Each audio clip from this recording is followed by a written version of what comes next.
Het festival loopt al jaren 10.000 bezoekers. In 2010 was het zelfs uitkeers het beste regio-evenement van Nederland. Complete keukenmachine waar je jarenlang plezier van zult hebben. Alles mee naar huis in een tuinslangenleren tas voor die belachelijk lage prijs van €25. U bent nummer 1 daar. Muziek, dans, kunst en sport, daar draait het de komende dagen om. Joert op de openingsdag is er een standwerkersconcours.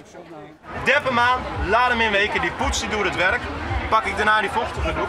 En dan ga ik heel simpel, alleen voor al die vlekken als teer, hars van de bomen, vogelpoep. Het enige wat u hoeft te doen is gewoon puur even opnemen. Het klopt wat hij allemaal zegt. Hij is geen woord van geloven. Echt waar, dat is helemaal goed. Maar als je dat thuis doet, dan is het ook niet meer vet. Dus ik denk wel dat het een heel flauwekul is hoor. Hoe goed als de verkopers zich praten kennen, net elke nien had er eeg en eer voor.